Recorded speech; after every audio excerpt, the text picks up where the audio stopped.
Read the Bible with me. Today we are reading Job chapters 11 and 12, New King James Version. Job chapter 11.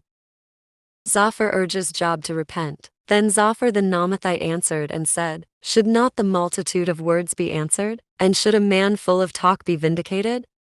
Should your empty talk make men hold their peace? And when you mock, should no one rebuke you? For you have said, My doctrine is pure, and I am clean in your eyes. But oh, that God would speak, and open his lips against you.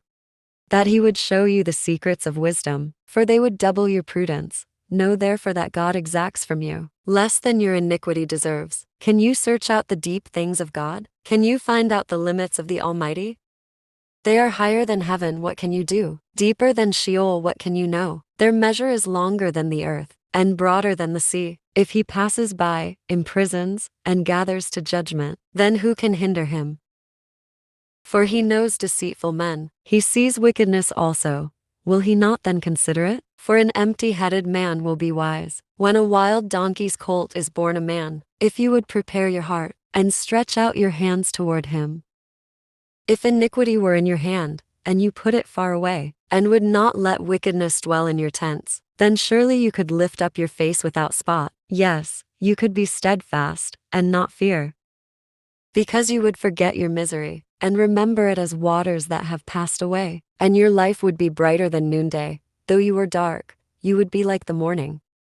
And you would be secure, because there is hope. Yes, you would dig around you, and take your rest in safety. You would also lie down, and no one would make you afraid. Yes, many would court your favor. But the eyes of the wicked will fail, and they shall not escape, and their hope loss of life. Job chapter 12. Job answers his critics. Then Job answered and said, No doubt you are the people, and wisdom will die with you. But I have understanding as well as you. I am not inferior to you. Indeed, who does not know such things as these? I am one mocked by his friends, who called on God, and he answered him, the just and blameless who is ridiculed. A lamp is despised in the thought of one who is at ease. It is made ready for those whose feet slip. The tents of robbers prosper, and those who provoke God are secure in what God provides by his hand.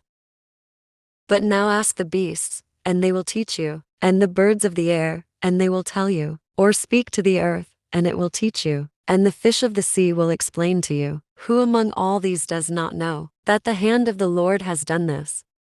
In whose hand is the life of every living thing, and the breath of all mankind? Does not the ear test words, and the mouth taste its food? Wisdom is with aged men, and with length of days, understanding.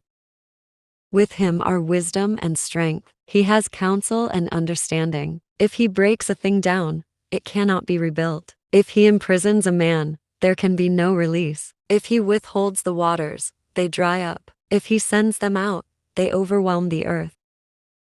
With him are strength and prudence. The deceived and the deceiver are his. He leads counselors away plundered, and makes fools of the judges. He loosens the bonds of kings, and binds their waist with a belt. He leads princes away plundered, and overthrows the mighty.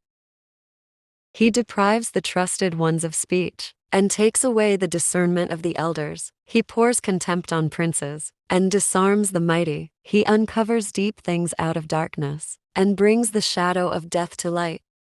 He makes nations great, and destroys them. He enlarges nations, and guides them. He takes away the understanding of the chiefs, of the people of the earth, and makes them wander in a pathless wilderness.